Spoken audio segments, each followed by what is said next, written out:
গেছে এখন মন্দিরে, শিব মন্দিরে ওখানে প্রণাম করতে গেছে। আর আমাকে তো দরকার হবেই, তার কারণ মানে আমাকে অনেক কিছুতে লাগবে। আর এইদিকে বাড়ির মানে এই সমস্ত কাজ করতে করতে আমরা স্নান করে যেতে লেট হয়ে গেছে, অলরেডি ওরা মন্দিরে এসে গেছে। তো চলো ঝটপট করে যাই।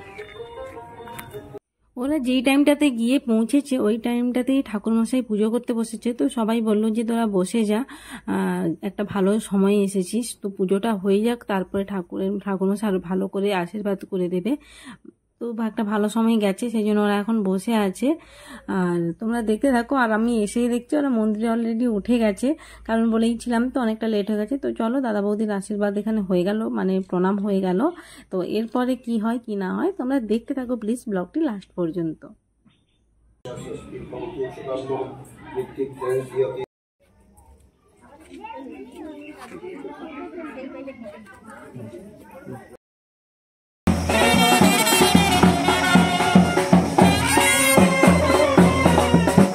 এখানে নিয়ম হচ্ছে যে নতুন বরবউ যখন আসবে সবার আগে মন্দিরে, যত মন্দির আছে প্রণাম করবে। আর এইভাবে খইটি সব জায়গায় ছড়িয়ে ছড়িয়ে বাড়ি পর্যন্ত ছড়িয়ে নিয়ে যেতে হবে।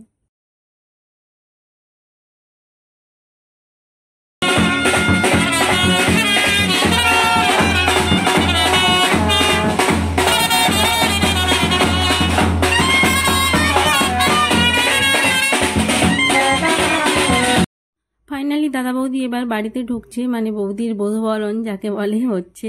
কিন্তু সত্যিকার আমাদের কাছে তো জিনিসটা অনেকটাই আনন্দের, কিন্তু একটা মেয়ে জানে যে তার বাবার বাড়ি ছেড়ে এসে একটা নতুন জায়গায় নতুনভাবে নতুন মানুষদের সাথে মানিয়ে নেওয়া কতটা কষ্টের। বিশেষ করে তো যেই দিন ছেড়ে আসে সেই দিনটার কষ্ট একটা মেয়েই বোঝে। তো সেটাই। আর এখন জেঠিমা এখানে মন্দিরে উঠে গেছে, মা আর কাকিমাও কিছুক্ষণ পরে হয়তো উঠবে।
পয়সা কোথায় ছিল?